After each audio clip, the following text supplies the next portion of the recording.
ये बात है कुरान की। ये बात है उस इंसान की जिसने रसूल अल्लाह का दिल तोड़ कर रख दिया। अब कोई नहीं उसका नाम लेने वाला। ये बात है अबू लहब की, सूरह कौसर की। अक्सर हम लोग अपनी नमाजों में सूरह कौसर को पढ़ते हैं, लेकिन अफसोस हम में से कितने हैं जो इसका मतलब जानते हैं। क्या है कौसर? क्यों अल्लाह ताला ने इसे नाजिल किया? अल्लाह के नबी ने हमें वो राज बताया कौसर का। और सबसे ज़रूरी बात, सूरह कौसर की आज हमारी ज़िंदगी में क्या रेलेवेंस है, जानेंगे इस वीडियो में। बिस्मिल्लाहिर्रहमानिर्रहीम। सूरह कौसर कुरान की सबसे छोटी सूरा है। कुरान की बहुत सी खूबसूरत बातों में से एक खूबसूरत बात यह है कि हर आयत के पीछे, हर सूरा के नाजिल होने के पीछे एक कहानी है, एक सच्ची कहानी।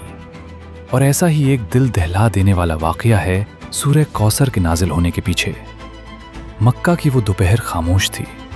लोग अपने अपने घरों में आराम कर रहे थे, मगर अल्लाह के नबी खामोश बैठे थे। अंदर से दबी दबी सिसकियों की आवाज़ मिट्टी की दीवारों से टकराकर वापस आ रही थी। उनके बेटे अब्दुल्ला अल्लाह को प्यारे हो गए थे। वो नन्हा सा था, जो कल तक उनके सीने से लगकर सांस लेता था, आज मिट्टी की गोद में था।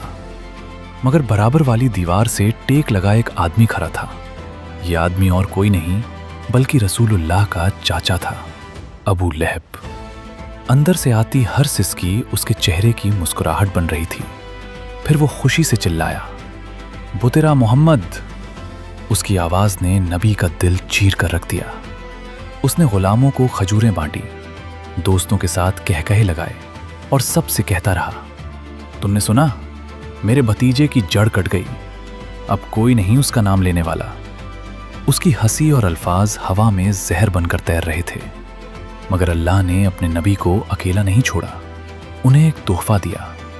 ये तोहफा था सूरह कौसर। अल्लाह ने फरमाया, इन्ना अतईना कल कौसर, बेशक हमने आपको कौसर अता की।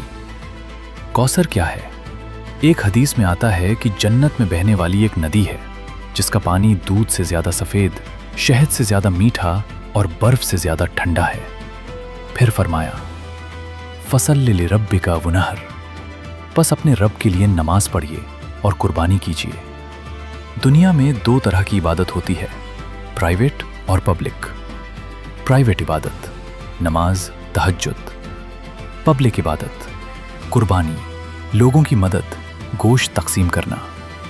फिर तीसरी आयत, इन्ना शानियका हुवल अब्तर, बेशक जो आपसे दुश्मनी करता है वही बेनस्ल रहेगा। जो कहता था कि आपका नाम खत्म हो जाएगा, असल में उसकी जड़ कट गई। आज रसूल अल्लाह का नाम दुनिया भर में इज्जत से लिया जाता है और अबू लहब का नाम लानत के साथ। आज के दौर में इस सूरा की रेलेवेंस आज भी जब बेटी पैदा होती है तो कुछ लोग अफसोस करते हैं। ये वही सोच है जो अबू लहब की थी कि नस्ल सिर्फ बेटों से चलती है। सूरह कौसर हमें सिखाती है कि इज्जत अल्लाह देता है। नस्ल, मकाम, स्टेटस सब अल्लाह के हाथ में है। जब कोई परेशान हो तो उसका मजाक ना बनाओ, उसे तसल्ली दो, जैसे अल्लाह ने सिर्फ 3 आयतों में अपने नबी को तसल्ली दी। हमारे लिए कौसर क्या है? हमारी सेहत, हमारा घर, हमारा वक्त, हर वो नेमत जो अल्लाह ने हमें दी है। बाहर निकल कर देखिए, लोग अस्पतालों की लाइन में खड़े हैं, लोग कब्रिस्तान में अपनों को याद कर रहे हैं। अगर आपकी जिंदगी में छोटी मोटी परेशानी है, उदास ना हो, अपनी नेमतों को गिनिए, देखिए अल्लाह ने क्या क्या दिया है। अगली बार जब नमाज में सूरह कौसर पढ़ें, याद रखिए, ये सिर्फ छोटी सूरा नहीं, ये तसल्ली का पैगाम है, इज्जत का पैगाम है।